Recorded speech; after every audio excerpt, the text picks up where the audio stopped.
My name is Beverly and I am 60 years old. For the past 4 years, I have lived in the house my late husband Harold and I carefully planned together, the same house we helped our son and his wife move into after Harold passed, because we believed that was what family did. I cooked dinners in that kitchen. I watched the grandchildren when they needed me. I kept the garden the way Harold liked it, even after he was gone, because tending it made me feel close to him. I believed, for a long time, that we were simply a family leaning on each other through a hard season. Then one evening last winter, my daughter-in-law slid a piece of paper across the dinner table, looked me directly in the eye, and told me to hand over my savings or find somewhere else to go. My son sat right beside her. He said nothing. And that was the night I understood that what I had called family, they had been calling something else entirely. Thank you for listening to my story. I'd love to know where you're watching from. Drop a comment below. If this story resonated with you, please subscribe, like, and hit the bell so you never miss the next one. Every share helps these stories reach someone who needs to hear them. Let's keep the conversation going. It was a Tuesday evening in January, cold enough that I had made soup. The table was set. The children had already eaten and gone upstairs. My son Neil sat at the head of the table, and his wife Tricia sat beside him. Everything looked ordinary until Tricia reached beside her chair and placed a single sheet of paper on the table between us. She slid it toward me with 2 fingers, the way you slide something to someone you've already decided doesn't have a choice. You've been living here without contributing, she said. That needs to change. Hand over your savings or start making other arrangements. I looked at the paper. It was a typed list of figures. My estimated savings, a transfer amount, and account number. I looked at my son. Neil stared at his bowl. His jaw was tight. He didn't look up. I folded my hands in my lap, kept my face completely still, and said I would think about it. The next morning I asked Neil to walk with me in the garden. He came, hands in his pockets, shoulders pulled in against the cold. I reminded him, quietly, that when Harold died, I had contributed the entire down payment on this house. That the arrangement had been structured specifically to help him and Tricia get started. He listened without looking at me. Then he said that things were tight. That Tricia felt I should be contributing my retirement savings to the household. That the down payment was a long time ago and had just been family helping family. I stood there in the garden Harold had planted and heard my son use my own act of love as the reason I owed him something. I didn't argue. I just listened. But something settled into place in my chest, a cold, clear understanding that someone had been rewriting the history of this house. And I needed to find out exactly how far that rewriting had gone. That night I went to the small study off the hallway where I had always kept family paperwork, insurance documents, Harold's old files, the folder of agreements we had signed years ago when the house arrangement was first structured. The door had a new lock on it. A deadbolt I had never seen before. I stood in the hallway and looked at it for a long moment.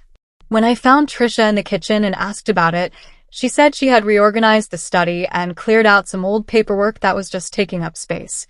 She said it pleasantly, like she was doing me a favor. I thanked her and went to my room. I sat on the edge of my bed in the dark and thought about Harold. He had been a careful man. A man who thought several steps ahead. And the most important document he ever prepared was never kept in that study. The following morning I drove to the office of Harold's attorney, a man named Mr. Aldridge who had handled our affairs for over 20 years. I hadn't seen him since the year after Harold died. His office was exactly as I remembered. Dark wood, tall shelves, the faint smell of old paper. I sat across from him and told him what had happened at dinner. I told him about the paper Tricia had slid across the table. I told him about the locked study. He listened without interrupting. When I finished, he was quiet for a moment. Then he turned to the filing cabinet behind him, opened the second drawer, and pulled out a thick folder with Harold's name on the tab.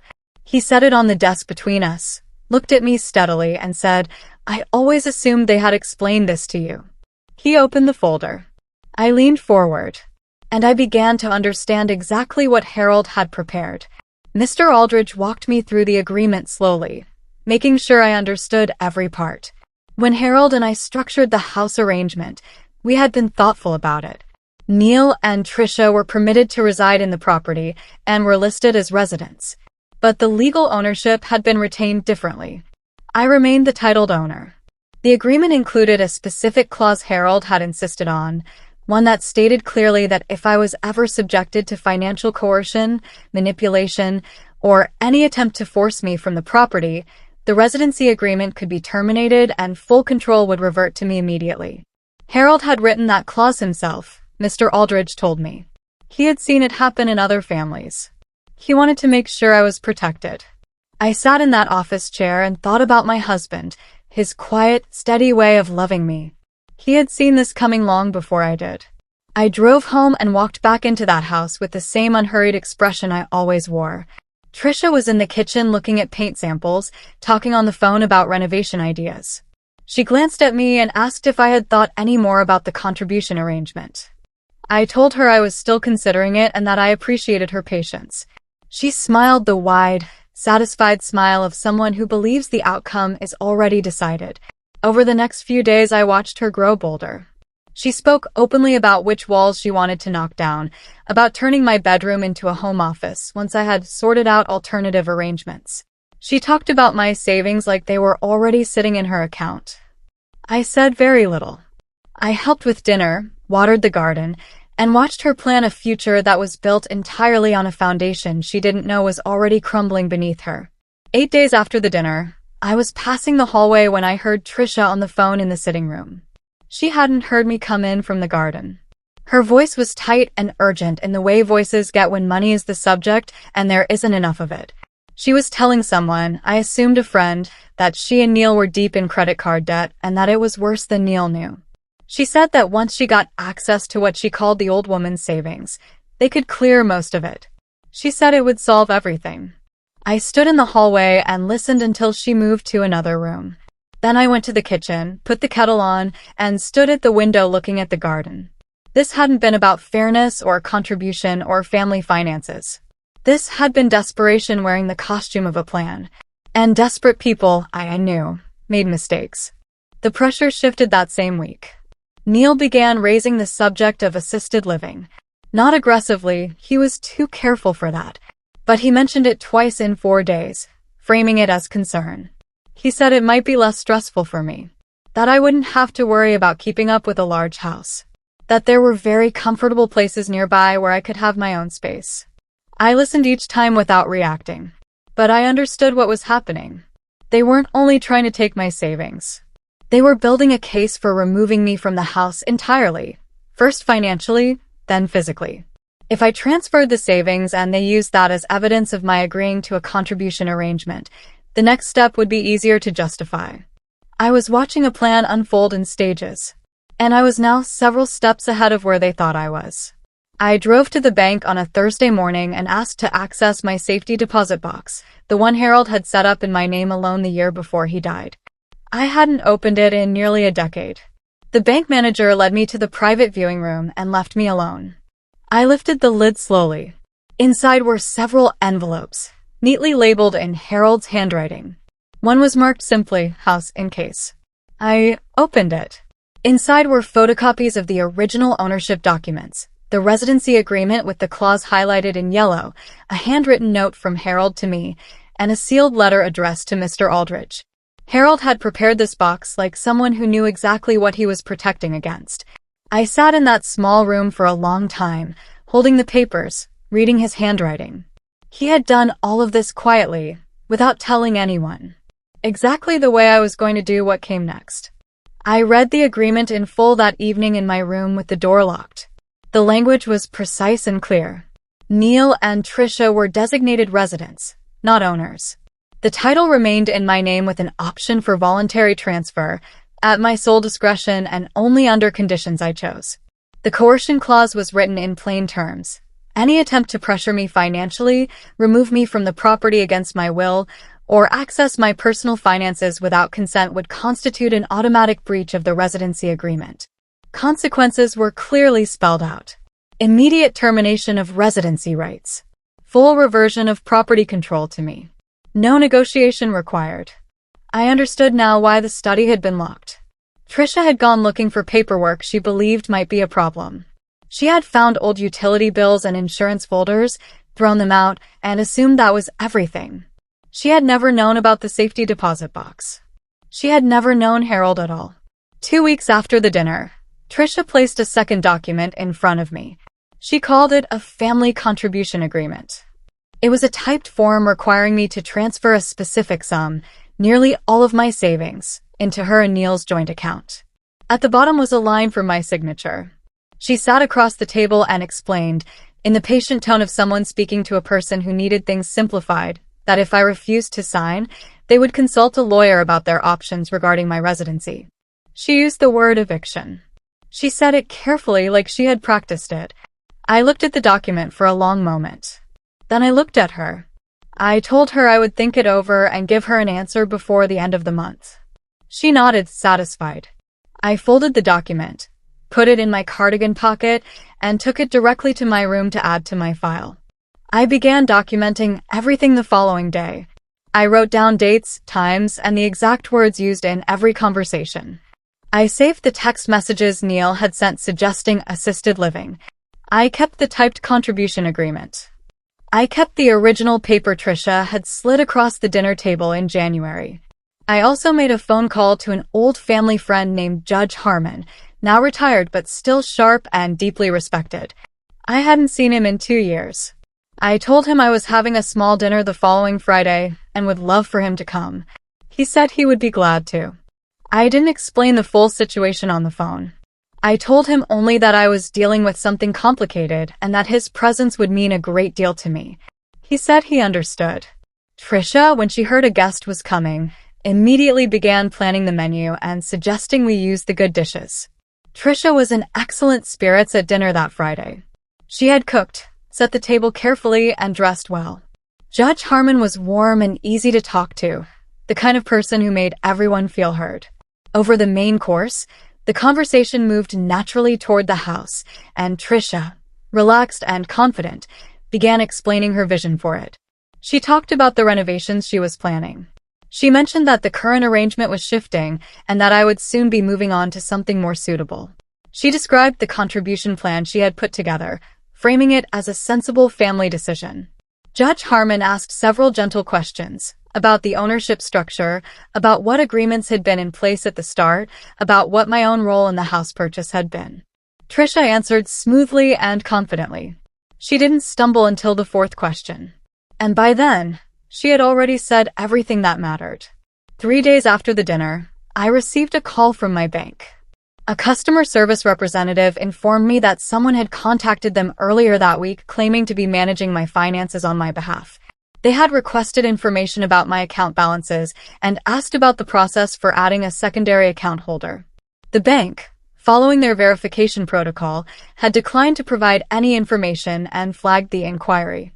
The representative asked if I had authorized anyone to make contact on my behalf. I said I had not. I thanked her, hung up, and sat quietly at my kitchen table. Trisha had contacted my bank. She had tried to access my accounts without my knowledge or consent. I wrote down the date, the time, the name of the representative, and every detail of the call. Then I put it in the file with everything else. The folder was getting thick, and I was almost ready to use it.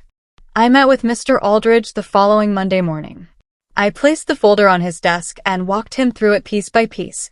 The original paper from the January dinner, the typed contribution agreement, the assisted living conversations, the bank inquiry, the recorded notes from Judge Harmon's dinner. He read everything carefully, asking occasional quiet questions. When he finished, he closed the folder and looked at me over his glasses. He said the coercion clause was clearly triggered. The bank contact alone, he said, constituted attempted, unauthorized financial access, which was explicitly named in the agreement. He said he could prepare a formal legal notice immediately. Then he asked me one question. He set his pen down, looked at me directly, and said, "Beverly, are you ready for what happens after this? Because it will change things permanently." I looked back at him without hesitating. I told him I had been ready since January. The last week of the month arrived. Trisha had been counting down to her deadline visibly, checking in on me daily with a smile that was all performance and no warmth. She reminded me twice that the end of the month was approaching. She mentioned she had already spoken to a decorator about my bedroom. She talked about the renovations casually at breakfast, the way someone talks about a holiday that's already been booked. I smiled each time. I said she would have her answer soon. I helped with dinner every evening, watered the garden, read in my chair after supper. I gave her absolutely nothing to react to. Inside, I was calm in a way I hadn't felt in months, the particular calm that comes not from everything being resolved, but from knowing exactly what is about to happen and being completely prepared for it. The certified letter arrived on a Wednesday morning. I was in the garden when the postal carrier came, so Trisha signed for it at the door. I came inside to find her standing in the hallway with the envelope already open, the letter unfolded in her hands. I had never seen her look like that before. The confidence she had worn like a second skin for months had simply disappeared. She was reading the letter again, more slowly, as though a second reading might change what it said. Her face had gone pale in a way that made her look younger and much less certain. She looked up at me. She started to say something and stopped. I waited. She looked back down at the letter. Neil came in from the kitchen and saw her expression and immediately asked what had happened. She handed him the paper without speaking. He read it, and the hallway went very, very quiet. The letter from Mr. Aldridge was 3 pages long, formal and precise. It stated clearly that the property was legally titled in my name and had been since the original purchase. It outlined the residency agreement that had permitted Neil and Trisha to live in the house and the specific conditions under which that agreement operated. It then detailed, point by point, the actions that constituted a breach, the financial coercion, the contribution demands, the assisted living pressure, and the unauthorized contact with my bank. It cited the clause Harold had written and explained that the breach had triggered the termination provision. It concluded with the formal notice. Their residency agreement was terminated. They had 30 days to vacate the property. I stood in the hallway and watched them read it.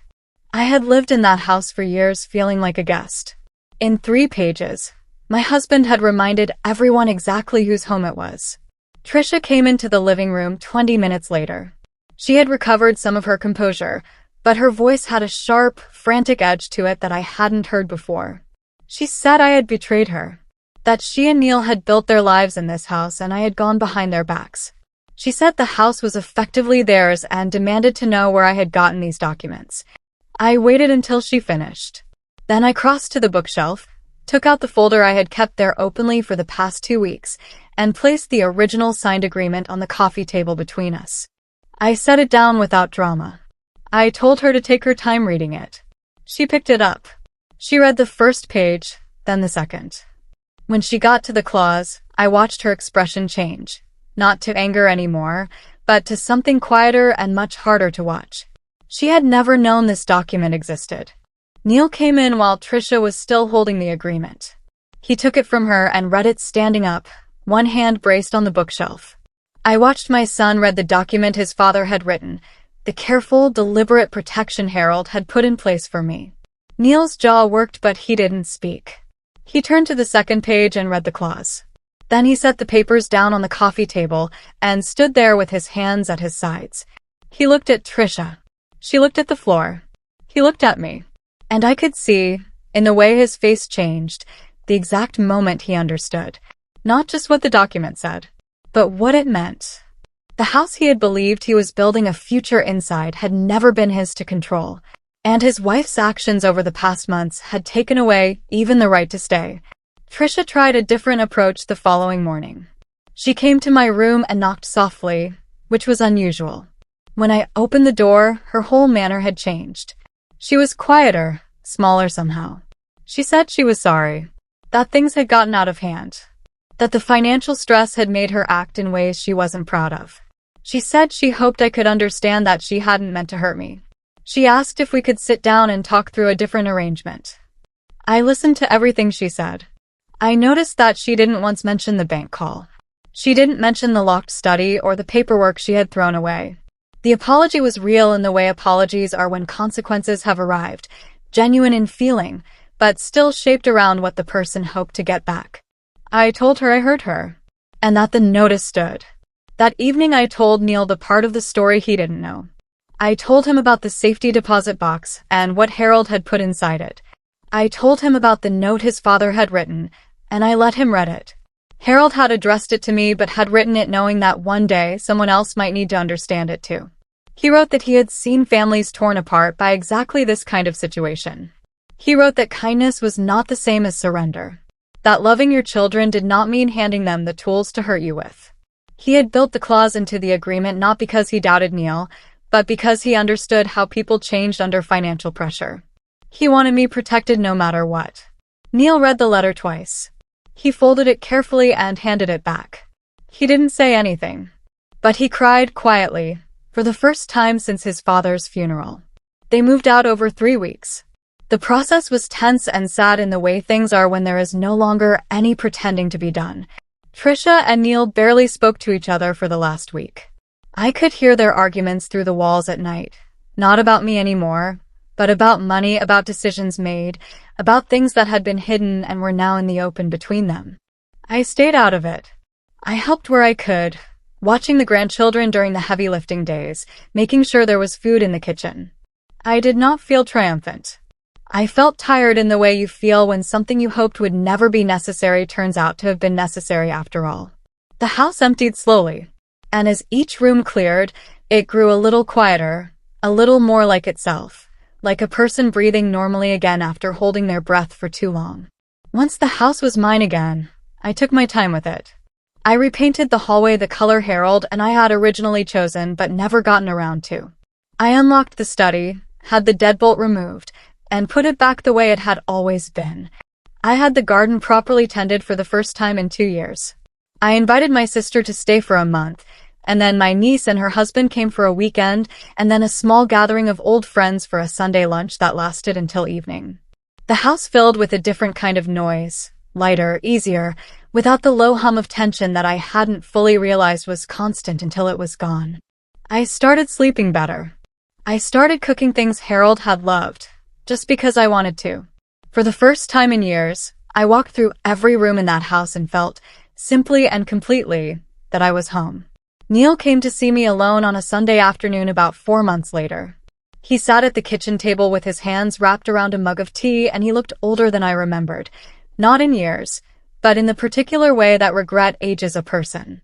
He said his marriage was in serious trouble. He said he had spent a long time thinking about the dinner in January, about the months before it, about everything he had chosen not to say when he should have spoken. He told me he was sorry. Not in the way people are sorry when they want something. Just sorry, plainly, without anything attached to it. I listened to all of it. Then I told him what I had told him every day of his childhood when he made a mistake, that the door was open, but respect had to walk through it first. He nodded. He understood. Outside, the garden Harold had planted was coming into spring, and the house was still mine.